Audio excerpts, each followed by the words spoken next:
항상 하나님께 우리의 마음과 우리의 모든 삶을 주님께 드려야 돼요. 아시겠죠? 이 시간 여러분, 이게 분위기가 우중충한 건지 아니면 여러분들이 예배할 준비가 되어 있어서 이렇게 진지한 마음을 가지고 이 자리에 나와서 지금 분위기가 이런 건지는 잘 모르겠어요. 하지만 여러분, 이 시간 주님을 예배하는 시간인 만큼 우리가 하나님을 온전히 예배할 수 있도록 우리의 마음과 생각을 주님께 드립시다. 할렐루야, 할렐루야, 할렐루야. 우리 함께 사도신경 고백하시면서 예배를 드리도록 합니다. 전능하사 천지를 만드신 하나님 아버지를 내가 믿사오며 그 외아들 우리 주 예수 그리스도를 믿사오니 이는 성령으로 잉태하사 동정녀 마리아에게 나시고 본디오 빌라도에게 고난을 받으사 십자가에 못 박혀 죽으시고 장사한 지 사흘 만에 죽은 자 가운데서 다시 살아나시며 하늘에 오르사 전능하신 하나님 우편에 앉아 계시다가 저리로서 산자와 죽은 자를 심판하러 오시리라.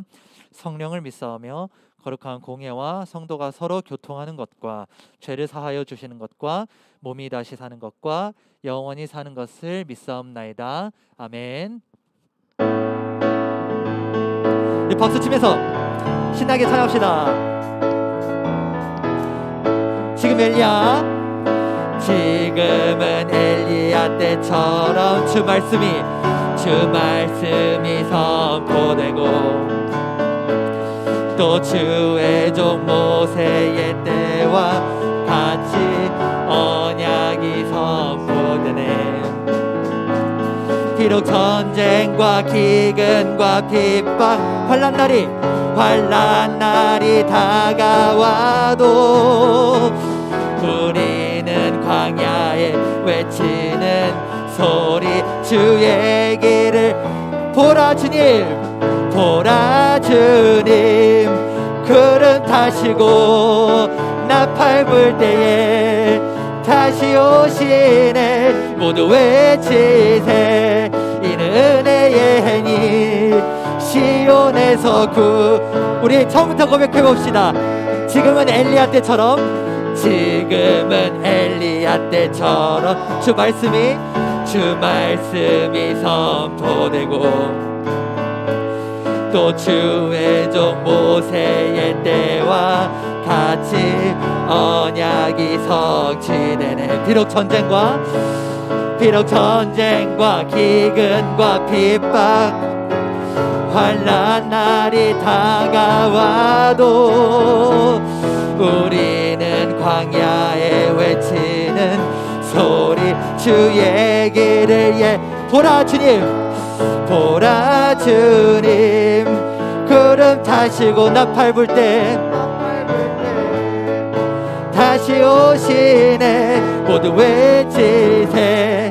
이는 은혜의 해님 시온에서 구원이 임하네. 오케이, 이거 우리 처음 시도해보는 건데 여러분 마음에 감동이 있는 사람, 여러분 마음에 찬양하기로 결단하고 싶은 우리 친구들 한번 손 들어볼래요? 손 안 들어볼래요? 여러분 정말 찬양을 너무나 하고 싶구나. 찬양을 정말 하기로 결정했구나. 그쵸? 아멘? 우리 그러면 처음 시도해보는 건데, 우리 수련회 때 기억나? 계약 수련회 때 우리 다 같이 일어나서 찬양했어요. 그쵸? 은성이가 끄덕끄덕했어. 우리 일어나서 한번 찬양해 봅시다. 다시 일어나보자. 딱 한 번만 할 거야. 알겠지? 딱 한 번만 할 거야. 전사님이 여러분이 일어나서 찬양 열심히 하면 이 찬양 딱 한 번만 돌릴게요. 여러분이 육신이 깨어 있으면, 여러분의 육신을 깨우면 찬양이 신난다. 전사의 말을 믿어봐요. 준이야, 이것보다 살짝 빨리 하자.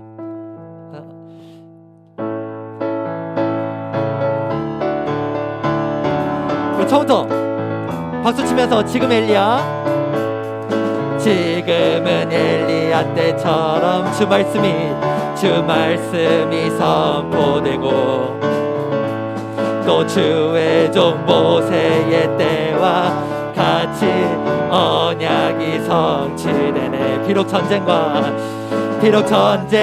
기근과 핍박 환난 날이 다가와도 우리는 광야에 외치는 소리 주의 길을 선포합니다. 보라 주님, 보라 주님, 구름 타시고 나팔 불 때에 다시 오시네. 모두 외치세. 이는 은혜의 해니 시온에서 구원이. 우리 다시 처음부터. 지금은 엘리야 때처럼, 지금은 엘리야 때처럼 주 말씀이 선포되고 또 주의 종 모세의 때와 같이 언약이 성취. 비록 전쟁과 기근, 비록 전쟁과 기근과 핍박, 환난 날이 다가와도 우리는 광야에 외치는 소리 주의 길을 예비. 보라 주님, 보라 주님, 구름 타시고 나팔 불 때에 다시 오시네. 모두 외치세. 이는 은혜의 해니 시온에서 구원이. 보라 주님, 보라 주님, 구름 타시고 나팔 불 때에 다시 오시네. 모두 외치세. 이는 은혜의 해니 시온에서 우리 목소리로만 고백해봅시다. 보라 주님, 보라 주님, 구름 타시고 나팔 불 때에 다시 오시네. 모두 외치세. 안 들려? 시온에서 구원이. 우리 마지막. 보라 주님, 보라 주님, 구름 타시고 나팔 불 때에 다시 오시네. 모두 외치세. 이는 은혜의 해니 시온에서 구원이 임하네. 우리 하나님께 영광의 박수 올려드립시다. 할렐루야. 주님 영광 받아 주시옵소서. 여러분 자리에 앉아볼까요? 이 시간 우리 함께 기도하며 나아갑시다. 여러분들이 시간을 내고 여러분들의 몸과 발걸음을 움직여서 이 자리에 나오니까 예배하는 거예요. 그쵸? 맞아요? 여러분들 집에 있으면 혼자 있을 때 예배해요? 잘 안 되죠? 여러분들이 육신을 깨워서 이 자리에 오니까 예배를 하는 거예요. 여러분, 기도도 마찬가지고요, 찬양도 마찬가지예요. 여러분들의 몸이 깨어 있어야 돼요. 여러분들의 육신이 깨어 있어야 돼요. 성경적으로 봤을 때 우리의 마음과 우리의 육신은 따로 떨어져 있지 않습니다. 우리의 몸이 움직일 때 우리의 마음도 움직이는 거예요. 이 시간 기도할 때 여러분 목소리 내서 기도합시다. 큰 소리 못 내도 좋아요. 부끄러워서 큰 소리 못 내도 좋지만 적어도 여러분들의 귓가에 여러분들의 목소리가 들릴 정도로 우리 소리 내면서 기도하는 거예요. 하나님, 내 마음을 만져주세요. 하나님, 주님을 만나게 해주세요. 만약에 여러분 기도가 잘 안 되면 전도사님 지금 방금 말한 이 두 마디만 반복해도 좋아요. 이 시간 우리가 육신을 깨워서 입술을 열어서 기도하실 때 주님 나를 만나 주시옵소서. 우리가 말씀을 통해서 우리가 찬양을 통해서 주님을 만나는 시간이 될 수 있도록 이 예배 시간을 인도해 주시옵소서. 우리 이러한 기도 제목으로 함께 소리내서 기도하며 나아갑시다. 기도합니다. 아버지 하나님 감사합니다. 주님 인도하여 주시옵소서. 주님 붙들어 주시옵소서. 아버지 주님을 만나기를 간절히 소망합니다. 주님을 우리가 경험하기를 간절히 소망합니다. 주님 인도하여 주시옵소서. 아버지 우리가 주님을 향한 그 간절한 마음이 우리 안에 있기를 소망합니다. 상한 심령을 가지고 이 자리에 나왔습니다. 우리가 육신을 깨워 반응하여 주님의 임재 앞에 서기를 소망하오니 이 시간 주님 임재하여 주시옵소서. 기름 부어 주시옵소서. 성령님 함께하여 주시옵소서. 주님 감사합니다.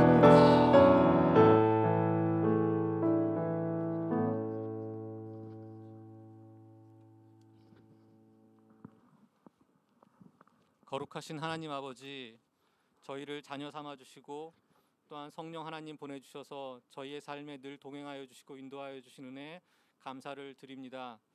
하나님 아버지, 우리의 일주일간의 또한 삶을 돌아봅니다.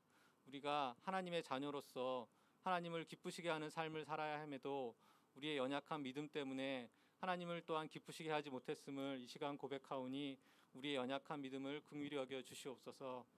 하나님 아버지, 우리에게 영적 분별력과 또한 말씀으로 세상을 이기는 믿음 허락하여 주셔서 거룩하고 구별된 삶 살아가는 우리의 삶이 되기를 아버지여 간절히 바라고 원합니다. 하나님 아버지, 또한 낙심되어 이 자리에 앉은 친구 있다면 하나님 기도하게 하여 주시고 하나님 만나 주시옵소서. 하나님을 만남으로 하나님만이 주실 수 있는 평안을 누리는 귀한 시간이 될 수 있기를 아버지여 간절히 바라고 원합니다. 하나님 아버지, 우리 친구들 공부 중에 있습니다. 하나님께서 우리 각자에게 펼치시려는 비전과 소명을 깨닫게 하여 주시고 되고자 하는 꿈들이 주 뜻 안에서 이루어지며 하나님께 귀하게 쓰임받는 우리 친구들의 삶 되기를 간절히 바라고 원합니다. 하나님 아버지, 수련회를 놓고 기도합니다. 수련회를 준비하는 모든 손길들 위에 함께하여 주시고 우리가 수련회를 통하여 하나님을 만나는 귀한 시간이 되기를 원합니다. 하나님 아버지, 수련회를 통하여 우리 신앙의 터닝 포인트가 되는 귀한 시간이 될 수 있도록, 귀한 기회가 될 수 있는 수련회가 될 수 있도록 하나님 주관하여 주시고 인도하여 주시옵소서. 하나님 아버지, 이 시간 말씀 들으려고 합니다.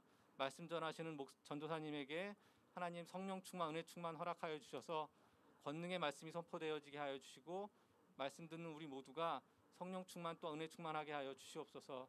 이 말씀을 듣고 행함이 있는 믿음으로 나아가는 우리의 믿음 될 수 있도록 아버지 인도하여 주시옵소서. 모든 말씀 우리 주 예수 그리스도 이름으로 기도드립니다.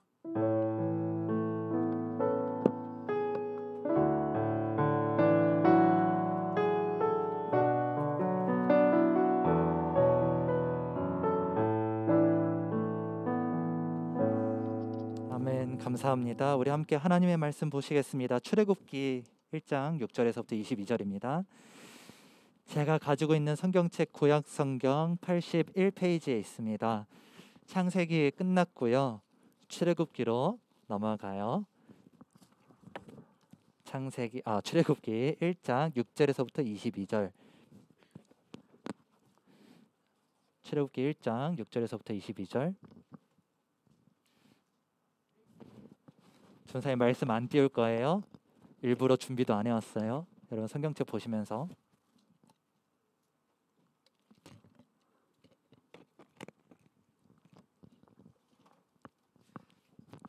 자, 말씀이 좀 기니까 우리 교독할게요. 전도사님 한 절, 여러분들이 한 절 함께 읽겠습니다. 전도사님부터 읽을게요.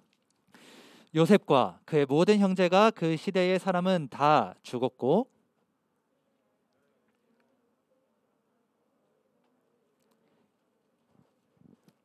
오케이, 잠시만요. 혹시 성경책 못 찾으신 분 다 찾았어요? 오케이, 네, 거기 맞아요. 네, 택기 거기 맞아요. 선생님 다시 6절부터 읽을게요. 여러분 한 사람인 것처럼 읽어야 돼. 우리는 주님의 한 몸된 공동체이니까요. 아시겠죠? 다시 읽을게요. 요셉과 그의 모든 형제와 그 시대의 사람은 다 죽었고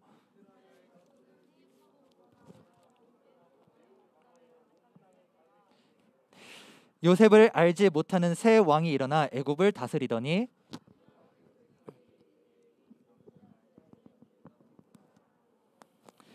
자, 우리가 그들에게 대하여 지혜롭게 하자. 두렵건대 그들이 더 많게 되면 전쟁이 일어날 때에 우리 대적과 합하여 우리와 싸우고 이 땅에서 나갈까 하노라 하고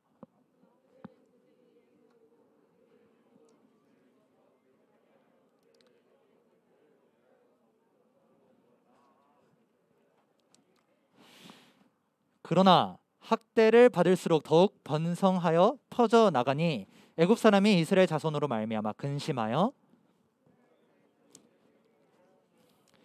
어려운 노동으로 그들의 생활을 괴롭게 하니 곧 흙 이기기와 벽돌 굽기와 농사의 여러 가지 일이라 그 시키는 일이 모두 엄하였더라.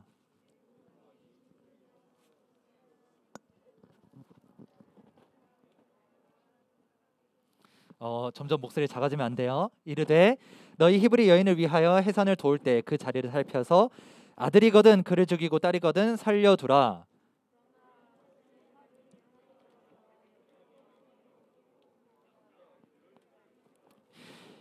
애굽 왕이 산파를 불러 그들에게 이르되 너희가 어찌하여 이같이 남자 아기들을 살렸느냐.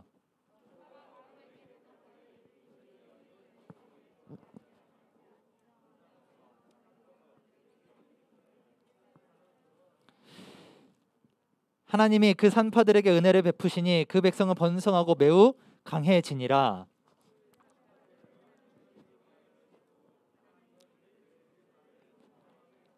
우리 함께 읽을게요. 그러므로 바로가 그 모든 백성에게 명령하여 이르되 아들이 태어나거든 너희는 그를 나일강에 던지고 딸이거든 살려두라 하였더라. 아멘. 아멘. 아멘. 오케이, 좋아요. 여러분, 방학했지만 여러분들의 예배와 여러분들의 영성은 방학을 하면 안 돼요. 오히려 이 방학 때 우리 더욱더 하나님께 집중하고 말씀에 집중하는 그런 시간이 되기를 소망합니다. 아멘. 아멘. 별로 원하지 않는 눈치인데. 아멘. 그 은혜가 있을 거예요. 자, 여러분 몇 년 살았어요? 16년 살았어요. 16년 살았어요. 13년 살았어요. 14년 살았어요. 여러분 길다면 긴 인생이고, 그렇죠? 짧다면 짧은 인생이에요. 그 기간에 여러분들의 인생에 암흑기 있었어요? 암흑기가 있었나요? 아니면 지금 암흑기를 살고 있는 것 같나요? 여러분들의 인생에 암흑기가 있었던 사람도 있을 거고, 아니면은 나는 지금 암흑기를 살고 있는 것 같아 라고 생각하는 사람도 있을 거고, 또는 내 인생은 그런 삶이 없었고 평탄했어 라고 생각하는 사람들도 있을 거예요. 전도사님도 전도사님 나름대로 암흑기가 있다라고 생각을 해요. 여러분, 만약에 여러분의 인생에 암흑기가 없다면 한번 우리 주변에서 예시를 한번 찾아봅시다. 전도사님이 인터넷에다가 암흑기라고 딱 쳐봤어요. 그런데 이런 내용이 나오더라고요. 하나 이글스가 암흑기의 마운드를 외롭게 지켰던, 그리고 뭐 메뉴 암흑기에 얼마나 갈 것 같아요. 이런 내용이 나오더라고요. 여러분, 스포츠 구단에게 승주 안 나왔죠. 승주. 어쨌든 이 스포츠 구단에 암흑기라는 단어를 되게 많이 사용하더라고요. 왜 암흑기일까? 맨체스터 유나이티드가 암흑기래요. 여러분 프리미어리그 보는 사람 있어요? 너 봐요. 맨유 팬이에요? 어디 팬이에요? 맨유 접어야 돼요. 맨유가 암흑기래. 왜 암흑기냐면 당연히 성적이 안 나오니까 암흑기겠죠. 게다가 2, 3년 사이에 감독이 굉장히 많이 바뀌었대요. 지금은 또 우리나라 프로야구에서는 삼성 라이온즈가 암흑기래요. 하나 이글스는 암흑기에서 벗어난 적이 없대요. 여러분, 어쨌든 암흑기, 이 암흑기라는 단어 원래 이 스포츠 구단에게 쓰려고 탄생한 용어가 아니라 원래는 역사의 특정한 시기를 지칭할 때 탄생한 단어가 이 암흑기예요. 원래는 중세 유럽의 5세기부터 9세기까지의 기간을 지칭하려고 암흑기라는 단어가 탄생한 건데, 왜 이때를 암흑기라고 했냐면은 이때 게르만족이라는 야만족이 있었어. 이 야만족이 서로마를 멸망시킨 다음에 유럽을 다스리는데, 이 사람들이 야만족이라서 글도 쓸 줄 모르고 이 문화도 없고 문명도 없고 되게 멍청해서 이때 유럽이 모든 게 다 쇠퇴해요. 모든 게 다 하락이 돼.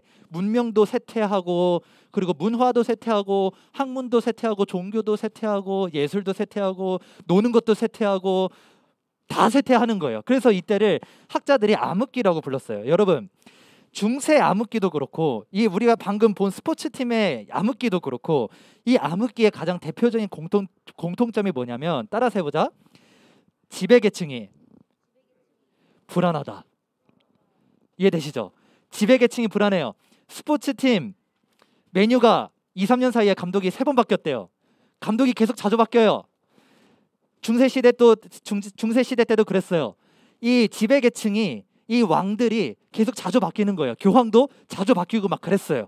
그래서 이때를 암흑기라고 불렀어. 그래서 이 정치를 하는 사람들, 이 지배를 하는 사람들이 자주 바뀌니까 이때 역사를 집중해서 기록할 수 있는 사람들이 한 명도 없었던 거야. 그래서 이때 역사 기록이 거의 남지 않았어요. 그래서 후대 학자들이 이 5세기부터 9세기까지의 역사를 파악을 못하는 그런 지금 실정이거든요. 여러분, 그런데 재밌는 사실은 뭐냐면, 오늘 우리가 읽은 이 본문의 배경도 바로 이 암흑기가 나타난다라는 거예요. 8절 한번 읽어보자. 여러분 성경책 8절, 1장 8절 함께 읽어보자. 시작. 요셉을 알지 못하는, 그렇지, 새 왕이 일어나 애굽을 다스리더니 라고 나오죠. 새 왕이 일어났대. 그렇죠? 새 왕이 일어나서 애굽을 다스렸는데 그 새 왕이 요셉을 알아요? 몰라요? 몰라요. 요셉이 무슨 업적을 이뤘는지 여러분 우리 저번 시간에 배웠죠. 그렇죠? 요셉이 무슨 업적을 이뤘어요? 한 나라를 구했어요. 그렇죠? 애굽을 흉년에서부터 구했어요. 국가 영웅이에요. 우리 지금으로 따지자면 국가 유공자인 셈인 거예요. 그런데 여러분, 국가 유공자들 우리가 잘 대우해 주려고 노력하죠. 대우를 잘 대해줘요. 그렇죠? 그런데 요셉도 한 나라를 구했는데 요셉을 알지 못하는 왕이 일어났대요. 여러분, 이게 이해가 돼요? 한 나라를 구한, 자기 나라를 구한 이 요셉이라는 총리를 기억하지 못하고 알지도 못하는 이 새로운 왕이 일어났다는 거예요. 어떻게 이게 가능했을까? 우리가 저번 주에 이 야곱의 가족, 야곱이 다른 말로 이 이스라엘이거든요. 야곱이 이스라엘이에요. 이 야곱의 가족, 이스라엘의 가족이 이집트에서 정착해서 살게 되었다는 걸 봤죠. 그리고 나서 그때 이후에 우리 출애굽기 1장이잖아, 그치? 이 사이에 200년 정도의 시간이 흘러요. 이 200년 정도의 시간에 대한 기록이 있어요, 없어요? 있어요, 없어요? 없어요. 그런데 다른 역사 문헌에도 이 시간, 이때의 기록이 있을까 없을까? 없어요. 다른 데도 없어요. 성경도 안 써 있고 다른 데도 없어요. 그래서 진짜 암흑기예요. 도저히 이때 무슨 일이 일어났는지 파악을 할 수가 없는 거예요. 그래서 학자들도 이때를 암흑기 또는 중간기 뭐 이렇게 부르기도 해요. 왜 지루하게 전도사님이 역사 이야기를 하는 건가 싶겠지만, 그렇죠? 이 시기가 우리한테 되게 중요한 교훈을 주기 때문이에요. 잠깐 역사 강의 들어갑니다. 잘 들으세요. 이때 요셉 당시에 이집트는 이 12왕조, 요셉 때 12왕조가 다스리고 있었어. 12왕조. 몇 왕조? 12왕조. 이 왕조라는 게 무슨 말이냐면 왕의 이 가문을 뜻해요. 그러니까 여러 명의 왕의 그 가문들을 이 통틀어서 하나의 왕조라고 말하는데 12번째 가문이 이집트를 통치했다고 해서 12왕조라고 그래. 이 12왕조가 힉소스족이라는 야만족이 침략을 해서 이집트를 침략을 해서 이 12왕조가 몰락을 해요. 12왕조가 몰락을 하고 아마 요셉도 이 12왕조가 몰락했을 때까지 총리로 재임했었던 것으로 추정을 하고 있어요. 어쨌든 이때 힉소스에 의해서 몰락을 합니다. 이 사람들이 힉소스인이래요. 이 사람들에 의해서 몰락을 해요. 그리고 나서 12왕조 다음에 무슨 왕조겠어? 몇 왕조겠어? 그렇지, 13왕조겠지. 13왕조부터 17왕조가 13, 14, 15, 16, 17 5개의 왕조가 이 이집트를 다스리는데 이때 어땠냐? 아까 암흑기의 특징이 뭐라 그랬어? 뭐라 그랬어? 그렇지, 지배층이 불안정하다. 여러분, 200년 동안 파라오 왕이 몇 분 바뀌었는지 아세요? 100명. 100명이 200년 동안 다스려. 여러분, 미국이 건국된 지 300년 됐거든요. 그런데 대통령이 46명 정도가 돼요. 맞나 모르겠네요. 46명 정도가 돼요. 그런데 200년 동안에 왕들이 몇 명이 다스려? 100명이나 다스리게 되는 거예요. 평균적으로 1, 2년 꼴에 한 번 왕이 바뀌는 거죠. 왜 이렇게 자주 바뀌었을까? 원래 왕은 늙어 죽을 때까지 할 수 있어요. 그렇죠? 그런데 왜 이렇게 자주 바뀌었을까? 전쟁이 많았어. 서로 죽이고 서로 침략하고 서로 약탈하고 이런 게 많았어요. 그래서 왕들이 자주 암살됐어요. 그래서 이때가 굉장히 지배층이 혼란스러운 시기였었어요. 그래서 이 시기에 누가 왕으로 재임했는지 그 기록도 명확하게 나와 있지도 않아요. 왜? 너무 혼란스러웠기 때문에. 그래서 이 암흑기 전형적인 특징이 나타나죠. 왕들이 혼란스럽다. 왕들이 자주 바뀐다. 이 사이에 여러분, 이스라엘 민족이 여기 이 땅에 살고 있었던 거예요. 이스라엘 민족은 이렇게 막 자기를 다스리는 왕들이 막 자주 바뀌는데 어땠을까? 기분이 어땠을까? 이집트와 힉소스 사이에서 이도저도 못하는 상황일 거예요. 그래서 이집트와 힉소스족과 계속 다투고 있는 상황인 거예요. 힉소스가 이렇게 애굽 땅을 차지를 했는데 이 이집트 사람들이 계속 힉소스랑도 계속 전쟁을 하고 나라가 여러 개로 쪼개지고 그러한 상황이었었던 겁니다. 그 상황에서 이 이스라엘은 어때요? 고래 싸움에 새우등 터지게 된 거죠. 그런데도 여러분, 이스라엘은요 새우등이 터진 게 아니고 오늘 본문 말씀 1장 7절을 보니까 뭐라고 나와 있어? 생육하고 번성했대요. 오히려 더 강해졌대요. 그렇죠? 왜 그럴까요? 하나님께서 이스라엘 민족을 통해서 이루실 그 약속이 있기 때문이에요. 그렇게 200년 동안 이 이집트인과 힉소스인들은 서로 견제하다가 이 BC 16세기, 주전 16세기 한 1570 주전 1570년으로 이렇게 사람들이 예상을 하고 있는데 이때 이집트인들이 드디어 이 힉소스를 몰아내고 이렇게 몰아냈대요. 이렇게 몰아내고 18왕조가 들어서요. 13, 14, 15, 16, 17, 그 다음에 18 왕조가 들어섭니다. 이때 200년 동안 왕조가 5번이나 바뀌었으니 당연히 이때 집권한 18 왕조는 요셉을 알았어요? 몰랐어요? 몰랐어요. 생판 다른 왕조가, 다른 나라가 집권한 거나 마찬가지라고 생각을 하면 돼요. 그러면서 이 18 왕조가 들어서면서 이집트의 전성기가 시작됩니다. 여러분, 18 왕조의 그 첫 번째 왕이 누구였냐면 아흐모세라는 왕이었어요. 모세 아니에요. 아흐모세라는 왕이었어. 이 사람이 아흐모세 왕이에요. 이 사람이 힉소스를 물리치는 장면이 바로 이 그림이에요. 아흐모세 왕은 전쟁을 힉소스랑 굉장히 많이 치렀죠. 그리고 겨우 집권을 했어요. 이집트를 차지를 했어. 그러면 어떻게 해야 될까? 이 혼란스러운 전국을 어떻게 해야 돼요? 안정화시켜야겠죠. 그렇죠? 또 전쟁이 일어나면 안 되겠죠. 그러니까 대외적으로 신경 안 쓰고 계속 내부적으로만 신경을 썼어요. 그러니까 너무 번성한 이스라엘 민족을 보니까 어떻겠어? 내부적으로 안정을 이렇게 하려고 하다 보니 이스라엘 민족이 너무나 번성한 거예요. 얼마까지 번성했을까? 70명에서 200만 명까지 번성을 했어요. 그래서 이만큼 번성한 이스라엘 민족을 보니까 어떻게 했어요? 얘네들도 힉소스처럼 우리를 침략하고 또 우리의 왕권을 뺏는 것 아닌가? 이러한 두려움이 밀려왔겠죠. 그래서 어떻게 했어요? 이 아흐모세 왕은 오늘 본문 말씀을 보니까 어떻게 했습니까? 노예로 부리게 된 거예요. 국고성을 건설하도록 이 이집트 왕이 이스라엘 민족을 노예로 부리게 된 거죠. 이 이스라엘 민족을 잠재우려고 했던 거예요. 심지어 이 산파들에게 명령해서 히브리인 아들이 태어나면 어떻게 하라고? 모조리 다 죽여버리라고 한 거예요. 그런데 산파들이 왕의 뜻대로 해요? 안 해요?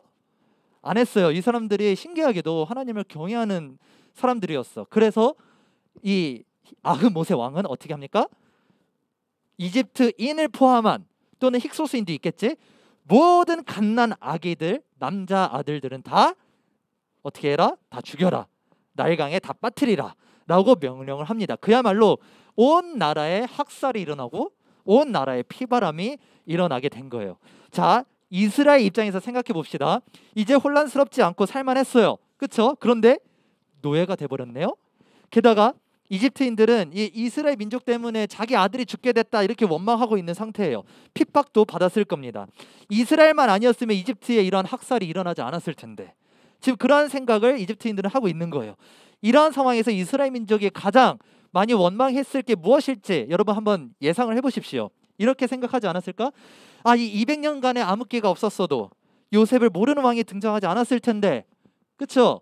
200년간의 혼란스러운 암흑기가 없었으면 이 아흐모세라는 왕이 우리를 노예로 부리지 않았을 텐데, 200년간의 암흑기가 없었으면 요셉 당시에 그 바로 왕이 요셉의 가족을 특별 대우해줬잖아. 우리는 요셉의 후손이야. 그러니까 우리도 특별 대우 해줬을 텐데, 국가 유공자 대우를 해줬을 텐데, 왜 이런 암흑기에 우리를 더욱 번성하게 하셔서 더욱더 고통받는 사람들이 늘어나도록 더 많아지도록 왜 하나님께서 그렇게 하신 것인가? 이런 원망이 들 수밖에 없는 상황인 거예요. 여러분, 암흑기의 특징이 뭐라 그랬죠? 뭐라 그랬지? 그렇죠. 지배층이 불안하다라는 거예요. 역사에서나 스포츠에서나 지배층이 불안합니다. 자, 여러분의 인생의 왕은 누구이십니까? 여러분의 주인은 누구예요? 여러분의 나이 때는 그 내 인생의 주인이 누구인지 혼란스럽게 아주 쉬운 나이입니다. 그걸 다른 말로 사춘기라고 그러죠. 여러분, 여러분의 인생의 주인이 누구일까요? 여러분 자신일까요? 그러나 여러분은 부모님과 함께 살고 있기 때문에 여러분의 마음대로 못 살아요. 그렇죠? 부모님 말씀에 순종해야 돼요. 그러면 부모님이 여러분들의 인생의 주인이에요? 또 그건 아닌 것 같아요. 나도 내가 자유롭게 생각하고 판단할 수가 있잖아요. 그런데 내 인생 내 마음대로 살 수 있어요? 또 그렇게는 안 돼요. 또 여러분은 학교 학원에도 묶여 있어요. 학교 학원 선생님이 시키신 대로 해야 돼요. 그러면 여러분의 답답한 마음은 더욱 가중될 겁니다. 그 답답한 마음을 해소하기 위해서 여러분들은 게임이나 스마트폰이나 다른 어떠한 유희와 쾌락들로 여러분들의 시선을 돌리게 되는 거죠. 그러면서 여러분들은 어떻게 돼요? 거기에 중독되는 거예요. 여러분, 중독은요, 내가 노예가 된다는 거예요. 노예. 스마트폰에 중독되면요, 스마트폰의 노예가 되는 거예요. 그러면 여러분들의 주인은 누가 되는 거예요? 스마트폰이 되는 거예요. 여러분이 게임에 중독되면 여러분들의 인생의 주인은 누가 되는 거예요? 그렇죠. 게임이 되는 거예요. 그래서 중독되면 빠져나오고 싶어도 빠져나올 수가 없는 거예요. 게임, 스마트폰 이런 것들이 나를 안 놓아주기 때문이죠. 그래서 어떤 학자는요 이런 말까지 했어. 성경에서 말하는 죄가 심리학적으로 말하면 중독과 똑같다. 중독이 곧 죄예요. 중독이랑 죄가 거의 똑같아요. 매우 흡사합니다. 우리가 죄인이라는 건 무슨 뜻이냐? 세상에 중독되어 있다라는 거야. 내 욕망과 내 육신의 법에 여러분들이 중독되어 있다라는 거예요. 그러면 내 인생의 주인은 누구인가요? 여러분들 자신이에요? 아니면 스마트폰이에요? 게임이에요? 돈과 명예입니까? 직장입니까? 알바입니까? 학교나 학원 선생님입니까? 여러분은, 저와 여러분은 이렇게 혼란스러운 세상에 이렇게 정신없이 아무 생각 없이 이렇게 휩쓸려 살다가 결국 이스라엘처럼 어떻게 된 거예요? 노예가 된 거예요. 세상에 중독된 상태이죠. 내 인생의 왕, 주인이 누군지 알 수 없는 그런 상태입니다. 여러분의 인생을 주관하는 존재가 계속 바뀌고 있는 거예요. 스마트폰 할 때는 스마트폰 여러분들의 주인이야. 학원에 갈 때는, 학교에 갈 때는 선생님들이 여러분들의 주인인 것 같아요. 게임할 때는 게임이 여러분들의 주인인 것 같아요. 이런 상황인 것이죠. 안정적인 주인이 하나도 없는 거예요. 여러분들이 이런 상황을 겪고 있다면 여러분은 지금 뭘 겪고 있다? 뭘 겪고 있다? 오늘 키포인트가 뭐였어요? 암흑기를 겪고 있다는 거예요. 여러분들이 지금 이런 상황이면 암흑기를 겪고 있다는 거예요. 이게 단순히 인생의 고난이 많고 고통스러운 시간들이 많고 이래 암흑기가 아니라 내 인생의 주인이 누구인지 알 수 없는, 또는 나를 구속하고 있는 게 너무나 많은, 그래서 너무나 답답하고 혼란스럽다라면 여러분은 지금 암흑기를 보내고 있는 거예요. 그리고 이것을 벗어나기 위해서 다른 쾌락과 이런 것들에 중독되어 있다면 그것 또한 여러분들이 암흑기를 보내고 있다는 증거입니다. 그러면서 우리는 이스라엘처럼 이러한 원망을 자주 합니다. 아, 스마트폰만 없었더라면, 내가 스마트폰에 시간 안 뺏겼을 텐데, 아, 학교만 없었더라면, 학원만 없었더라면 이렇게 구애받지 않고 살았을 텐데, 아, 내가 한국에서 태어나지 않았더라면 이렇게 치열한 입시 경쟁에 휘말리지 않았을 텐데, 아, 내가 조금만 일찍 태어났더라면 학창 시절에 코로나로 이렇게 고생을 안 했을 텐데, 이렇게 생각을 하죠. 더 심각하면 이런 말까지 해요. 아, 내가 안 태어났더라면, 태어나지 않았더라면 좋았을 텐데. 이렇게 우울감에 빠지는 사람들이 되게 많아요. 여러분, 우리는 도대체 왜 이 암흑 속에 있는 걸까? 그리고 이 암흑과 같은 나의 삶에 도대체 하나님께서 무엇을 계획하고 계시는 걸까요?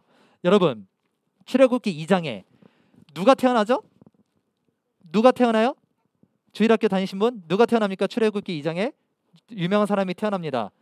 모세가 태어나요. 그의 어머니가 이 모세를 이 학살로부터 보호하기 위해서 나일 강가에 숨겨두죠. 그리고 모세가 바로 왕의 딸에게서 잘 보호받으면서 자랍니다. 그리고 80년 후에 어떻게 돼요? 모세가 이스라엘을 구원하는 선지자가 돼요. 구원자가 되는 거예요. 하나님께서 모세를 그렇게 크게 사용하셨어요. 여러분, 암흑기가 없었다면 모세가 이렇게 바로 왕의 딸에게서 안전하게 클 수 있었을까? 생각해보자. 여러분, 이집트에 학살이 일어나지 않았더라면 모세의 어머니가 나일 강가에 모세를 숨겼을까? 여러분, 더 나아가서 암흑기가 아니었다면 노예 생활로부터의 구원이 필요했을까요? 여러분, 암흑기가 없었더라면 이스라엘은 아마 이집트의 그 호화로운 삶에 이 시선과 마음을 뺏기며 살았을 겁니다. 특별 대우를 받으면서 만족감을 누리면서 살았을 거예요. 구원이 필요하지 않았을 겁니다. 더 나아가서 이 이스라엘은 하나님의 민족이고 하나님의 백성인데 그 하나님을 잊으면서 살았을 거예요. 평범한 이집트 시민으로서 살았을 겁니다. 여러분, 하나님께서 왜 우리를 암흑으로 몰아넣으시는지 여러분 이제 알 것 같아요? 우리가 더 이상 이 세상 시민이 아니라는 것을 알려주려고 하나님께서 우리를 암흑으로 몰아넣으시는 겁니다. 하나님의 자녀, 하나님의 백성이라는 정체성을 회복시키시기 위해서예요. 세상은 더 이상 우리를 위하지 않고 하나님만이 우리를 위한다라는 것을 하나님께서 알려주시려고 세상이 우리를 노예로 부리도록 내버려 두는 겁니다. 하나님께서는요, 이스라엘을 이 하나님 나라로 세우시기 위해서 그들의 민족이 번성하게 하셨죠. 아브라함에게 하신 그 약속을 이루시기 위해서 이스라엘이 핍박을 받는데도 불구하고 번성하게 하신 거예요. 그리고 이집트는 이스라엘의 주인이 아니라는 사실을 명확하게 알려주시기 위해서 그들을 이집트에서부터 건져내기로 하나님께서 계획을 하십니다. 그래서 한쪽에는 모세를 준비하고 있었던 거죠. 그들을 암흑 가운데 두셨어요. 그래서 그들이 스스로 빛을 필요로 하도록 그들을 흑암 가운데 둔 거예요. 아, 세상이 나를 더 이상 위하지 않아. 도대체 누가 나를 위할 수가 있지? 누가 내 인생의 주인이란 말이지? 이 과정 자체가 여러분 빛을 필요로 한다라는 거야. 암흑 가운데 빛을 필요로 한다라는 거예요. 그래서 여러분 암흑기는요 구원의 전조 현상이에요. 뭐라고? 따라서 해보자. 암흑기는 구원의 전조 현상이다. 구원이 일어나기 전에 무조건 뭐가 일어난다고? 그렇지, 암흑기가 일어난다는 거예요. 암흑기와 이런 학살이 일어나는 이 현상이 바로 여러분들에게 구원이 일어난다라는 사인이에요. 여러분이 암흑기를 보내고 있다라면, 여러분들이 오히려 암흑기를 보내고 있다라는 것을 알고 있다면 그것은 곧 있으면 여러분들에게 구원의 은혜가 찾아온다라는 증거입니다. 어두운 것을 여러분 어둡다라고 느낄 수 있다라는 것 자체가 엄청난 은혜인 거 아세요? 세상 사람들은 흑암 가운데 있어도 이 자기가 흑암 가운데 있는지 몰라요. 세상이 오히려 그들의 빛이라고 생각합니다. 여러분, 하나님을 의지하지 않는 내 인생은, 하나님을 의지하지 않으면 내 인생은 아무리 이집트처럼 찬란하고 빛나더라도 이 암흑과 같다는 것을 아셔야 합니다. 그 빛은 언젠가 꺼져요. 여러분, LED 조명 알죠? LED 조명이 등장하기 전에는 우리 모두 다 형광등을 사용했어요. 그쵸? 형광등을 사용했어. 우리 중등부실 LED로 바꿨어요. 우리 언제 바꿨지? 한 1월 달에 바꿨던 것 같아요. 이 올해 시작하면서 이 중등부실의 이 형광등을 LED로 바꿨거든요. 근데 형광등 어땠는지 기억나요? 밝았어요? 어두웠어요? 어두웠어요. 그리고 막 고장난 게 되게 많았어요. 여러분, LED 조명을 맛보니까 어때요? 형광등만 있었을 때는 형광등이 제일 밝은 줄 알았잖아. 그런데 LED가 등장하니까 어때요? 형광등이랑 너무 비교가 돼요. 형광등이 갑자기 너무 어두워 보이는 거야. 그래서 우리 중등부실도 LED를 바꾸니까 막 선생님들도 그렇고 뭐라고 했냐면, 아, 드디어 환하다. 드디어 이제 좀 살만 나네. 이런 이야기들을 되게 많이 했었습니다. 여러분들도 차이를 확 느끼죠? 여러분, 이집트는요, 여러분 우리가 살고 있는 이 세상은요, 찬란하게 보일 수 있지만 형광등에 불과해요. 이스라엘은 이 이집트가 자신들에게 진정한 안식을 주는 존재가 더 이상 아니구나라는 걸 이제 깨달은 거예요. 쉽게 형광등처럼 고장나고 쉽게 깨지면서 또 형광등을 교체할 때 화상의 위험도 있고, 이렇게 위험한, 이렇게 무익한 형광등과 같은 존재가 이집트라라는 사실을 이제 이스라엘이 드디어 깨달은 겁니다. 여러분, 암흑기가 의미하는 게 바로 이거예요. 이스라엘의 원망은 커져갔지만 하나님은 이렇게 구원 계획을 이미 계획하고 실행하고 계셨던 겁니다. 형광등이 꺼져가는 상황이지만 하나님께서는 이미 보이지 않는 곳에서 LED를 준비를 하고 계셨던 겁니다. 우리 눈에는 형광등밖에 없어요. 암흑밖에 없다라는 거예요. 하지만 보이지 않는 곳에서 하나님께서는 구원을 이루실 준비를 하고 계시는 거예요. 저와 여러분의 삶이 지금 암흑기와 같을지라도 하나님께서 뭐 하신다고? 지금 여러분들의 인생에서 보이지 않는 곳에서 여러분들이 빛으로 나오게 하시기 위해서 여러분들에게 지금 여러분들의 삶의 구원을 이미 실행을 하고 계신다라는 겁니다. 여러분, 암흑기를 보내고 계십니까? 암흑기를 보내고 계세요? 앞이 캄캄하고 막막합니까? 여러분, 오늘 말씀을 들은 후에도 내 인생에 암흑기가 없었더라면 이러면서 또 원망하실 건가요? 여러분, 앞으로 여러분에게 힘든 순간이 더 많은 이 힘든 순간이 다가올 수 있어요. 그러나 절대로 원망하지 마세요. 암흑 가운데 있을 때 여러분은 빛 대신 그 예수님께 한 걸음 더 나아가고 있다라는 증거입니다. 그래서 요한복음 1장 5절에서 이렇게 말해요. 빛이 어두움에 비치되 어두움이 깨닫지 못하더라. 여러분, 어둠은 빛을 볼 수 없어요. 암흑과 빛은 같이 존재할 수 없죠. 빛이 임하면 어떻게 돼요? 암흑은 바로 사라져요. 그래서 어둠은 존재가 아니야. 어둠은 있는 게 아니에요. 오히려 없는 거예요. 왜냐하면 빛이 있으면 암흑은 싹 사라지니까. 만약에 어둠이 존재하는 거라면, 있는 거라면 빛과 어둠이 같이 존재할 수 있어야겠지. 그런데 빛이 있으면 어둠이 존재해요? 안 해요? 안 해요. 여러분, 암흑기의 의미는 우리의 주인이 이 자주 바뀔 때를 이야기한다라고 배웠죠. 우리의 삶을 주관할 수 있는 그런 안정적인 존재가 우리에게 더 이상 존재하지 않는다라는 거예요. 사방이 암흑이에요. 우리의 상황은, 이 세상은 사방이 암흑인데 어떻게 주인을 찾을 수가 있겠습니까? 하지만 빛은 눈에 보여요. 빛은 우리가 어디 있는지 알 수 있어요. 여러분 스스로가 인생의 주인이 되고 싶은데 그러지 못해서 답답하고 혼란스럽다라는 것은 여러분에게 더 이상 세상이 더 이상 여러분의 안정적인 주인이 되지 못한다라는 증거입니다. 그러면 그때 어떻게 해요? 예수님을 찾을 때라는 거예요. 그때가. 그래서 저와 여러분에게 곧 빛이 필요한 때라는 것을 의미합니다. 여러분, 암흑기를 보내고 있다는 걸 깨달았어요? 그러면 빛의 필요성을 느끼겠죠. 그래서 요한복음 8장 12절에서 이렇게 말합니다. 중요한 말씀이니까 함께 읽어봅시다. 시작. 예수께서 나는 세상의 빛이니 나를 따르는 자는 어둠에 다니지 아니하고 생명의 빛을 얻으리라. 아멘. 여러분, 예수님만이 여러분들의 유일한 빛입니다. 세상이 아니라. 예수님만이 여러분들의 안정적인 주인이 될 수 있다라는 거예요. 여러분이 더 이상 혼란스러워하지 않고 어떻게 여러분에게 이 남겨진 삶 어떻게 잘 감당할 수 있는지 알 수 있게 해주는 존재가 오직 예수님뿐이라는 거예요. 예수님만이 빛이세요. 하나님의 말씀, 예수님만이 우리를 암흑기로부터 우리를 구원해 내실 분이라는 겁니다. 여러분 믿으십니까? 오늘 이 사실 꼭 믿고 여러분 집으로 돌아가셔야 합니다. 여러분 지금 우울하다면, 인생이 힘들고 답답하다면 이 빛 대신 예수님을 붙드십시오. 하나님만이 여러분의 안정적인 주인이 됩니다. 하나님의 말씀대로 살면 이 세상의 어떠한 위협과 권세도 이겨내면서 살 수가 있어요. 여러분, 전도사님이 그 증인이고, 여러분들 담임 선생님 있지? 여러분들 지금 공과 공부 소그룹 그 선생님들이 그 증인이에요. 그래서 선생님들이 여러분들 곁에 있는 거예요. 그 증인이라서.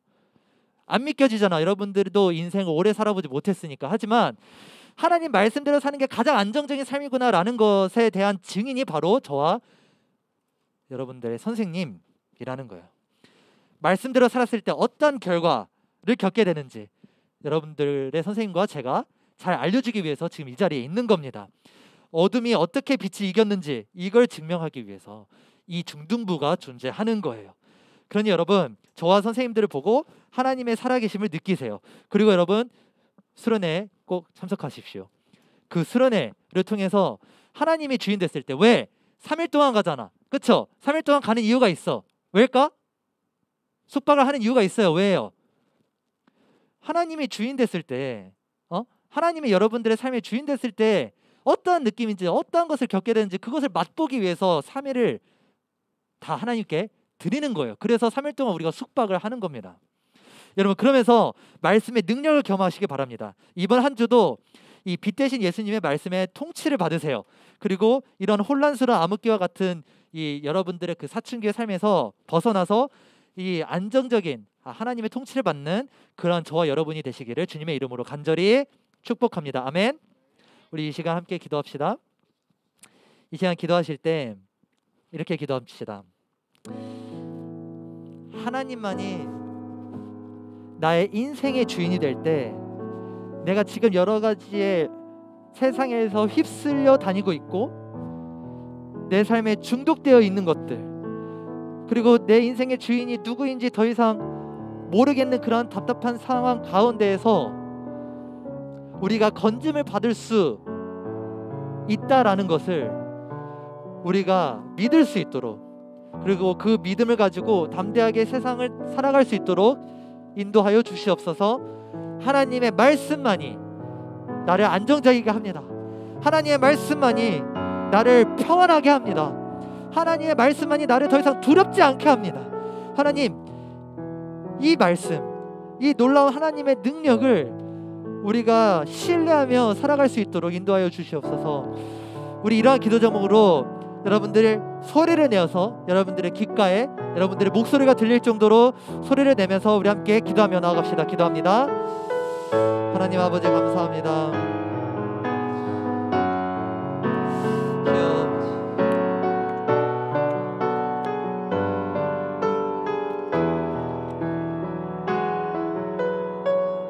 나를 암흑기로부터 구원해 주실 이는 오직 예수님 뿐이십니다. 하나님, 내가 지금 암흑기를 살고 있습니다. 내가 지금 암흑 가운데 있습니다. 흑암 가운데 있습니다. 내가 하나님의 어둠 가운데 있습니다. 세상의 빛이 너무나 찬란하고 이 너무나 밝아 보이지만 하지만 그것은 하나님 언젠가 꺼질 정말 형광등과 같은 낡은 빛에 불과합니다. 그것은 예수님께서 임하실 때 더 이상 빛이 아니게 됩니다. 하나님, 예수님만 우리가 붙들고 살 수 있도록 인도하여 주시옵소서. 더 이상 우리가 세상 가운데에서 우리가 어디로 가는지 모르는 채, 우리가 무엇을 결정했고 우리가 무엇을 하는지 모르는 채 이렇게 정신없이 휩쓸려 사는 것이 아니라 오직 예수님만 붙들고 예수님이 나의 주인이 되실 때 내가 진정으로 내가 나 될 수 있구나, 내가 예수님께서 나의 주인이 되실 때 내가 비로소 평안하고 안전할 수 있구나 라는 그러한 은혜를 경험하면서 살 수 있는 모든 중등부 지체들이 될 수 있도록 하나님 붙들어 주시옵소서. 인도하여 주시옵소서. 주님만이 나의 왕이 되십니다. 주님만이 나의 주인이 되십니다. 인도하여 주시옵소서. 주님 붙들어 주시옵소서.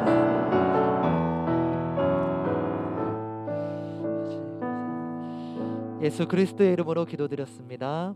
아멘. 우리 함께 봉헌하시겠습니다.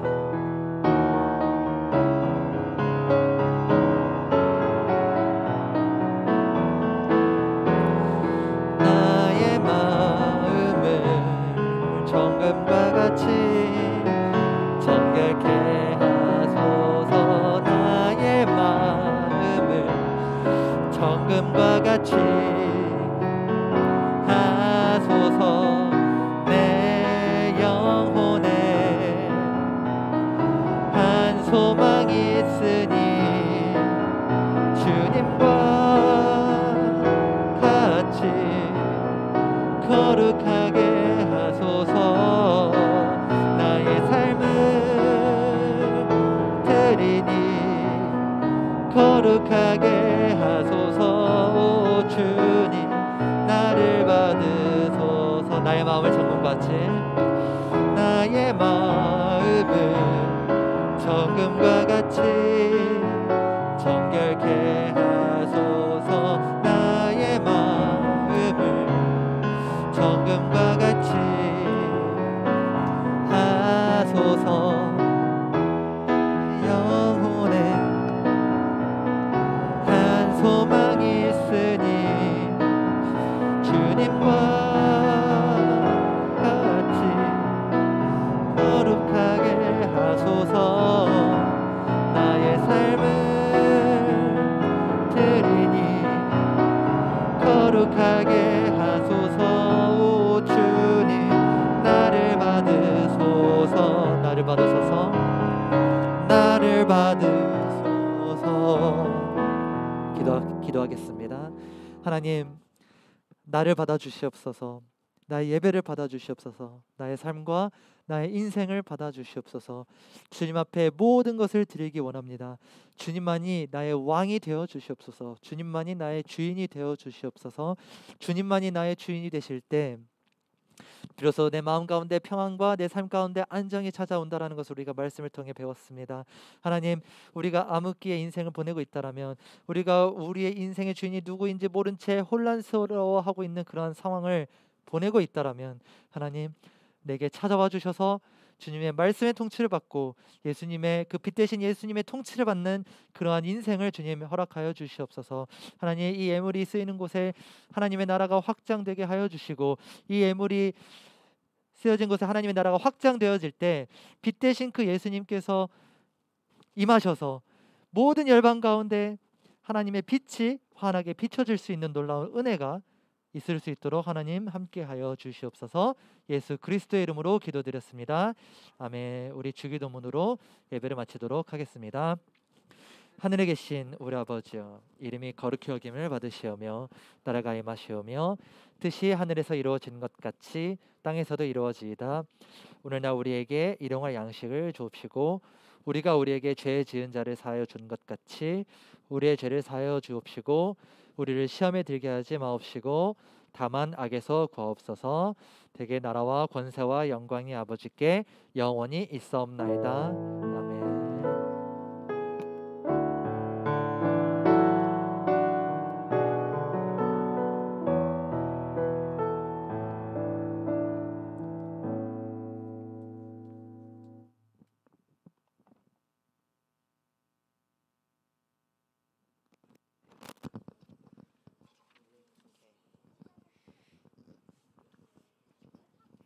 광고하겠습니다.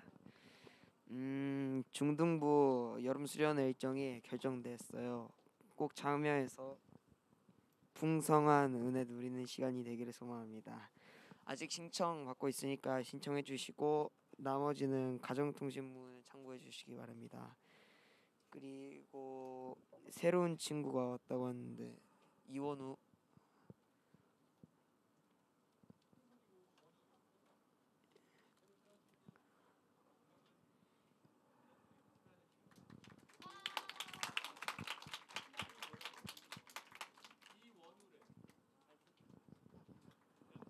1학년의 이원우라고 합니다. 그리고 저희가 새가족반을 모집하는데 8월 7일부터 28일까지 매주 주일 소그룹 시간을 가지고 올해 우리 교회에 처음 등록한 학생 및 기본적인 신앙교육이 필요하다고 판단되는 학생이 와주시면 고맙겠고요. 교재는 토틴이라는 이런 책을 줄 겁니다. 이런 책을 가지고 하면 되고 7월 31일까지 신청해 주시면 됩니다. 그리고 제자반도 모집을 하는데요. 8월 14일부터 매주 주일 오후 1시부터 2시까지 장소는 중등부실이고 대상은 그냥 희망하는 학생, 찬양팀과 방송팀은 의무네요. 교재는 사도신경이라고 이런 책을 줍니다. 이런 책을 주는데 돈을 내야 되는 건가요? 3,600원을 내고 하면 되고요. 8월 7일까지 신청해 주시면 감사하고 큐티 시상을 위해 다음 주까지 7월 큐티 갖고 와 주시면 감사하겠습니다.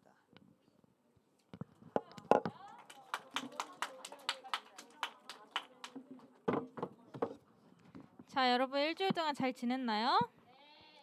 자, 지난주에 그 포인트 5포인트 이상 모은 친구 지난주에 시상을 했는데 2명 친구가 못했어요. 박지원 친구 왔죠 오늘. 이한결 친구 왔죠. 2명 친구 나와서 이거 뽑아 주시면 돼요.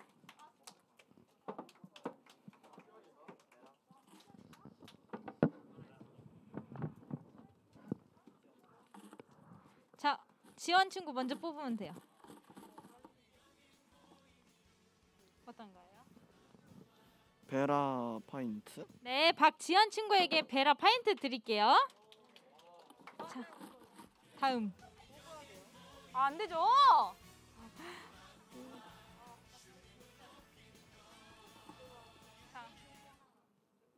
편의점 만원. 자, 편의점 만원 드릴게요. 이 한결 친구한테는. 자, 여러분 5포인트 모으면 다양한 상품들이 많으니까. 네? 아니에요. 문화상품권 만원 있어요. 자, 여러분, 자, 빙고 타임. 자, 오늘은 빙고만 하고 마칠 거예요. 그러니까 펜 없는 친구들은 손 들고. 자, 외웠어요? 잘했어요. 자, 펜 없는 사람 손. 말씀 빙고 말씀 보여주세요. 자, 주보 없는 사람. 주보 없는 사람, 펜 없는 사람.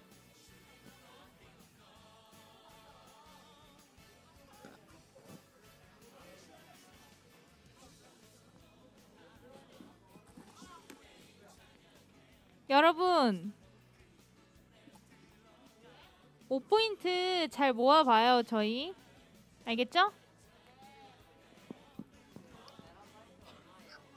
베라 파인트요? 지금 거의 9,000원이에요.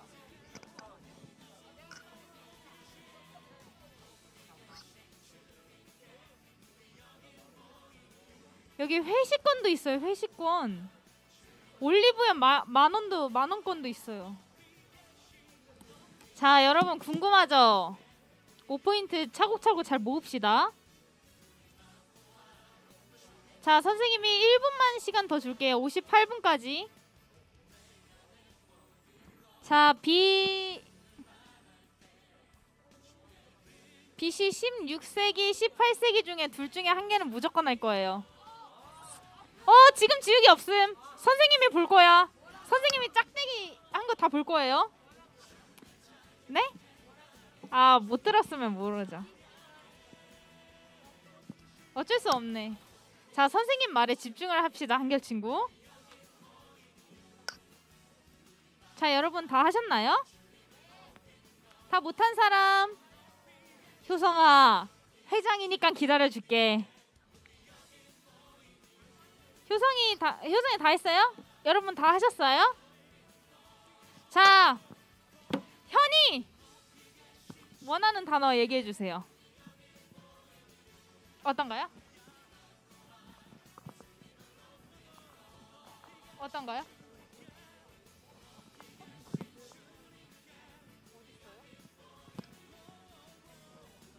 전조 현상. 전조 현상 동그라미. 자, 16세기, 18세기 뭘 더 많이 적었어요? 자, 16세기 동그라미.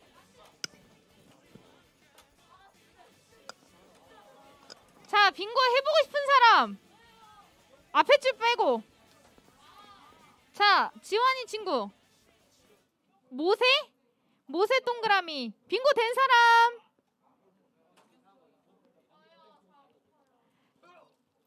앞줄 기다려보세요. 혜원이 옆에 친구 이름 뭐예요? 태현이요? 혜정이요? 혜정 친구 원하는 단어 얘기해줘요. 노원이요? 구원이요? 구원 동그라미. 자, 빙고 된 사람. 빙고 된 사람. 빙고 됐어요? 빙고 됐어요?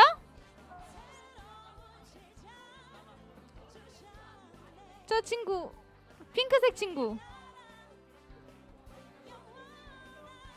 자, 쉿. 자, 빙고 된 사람.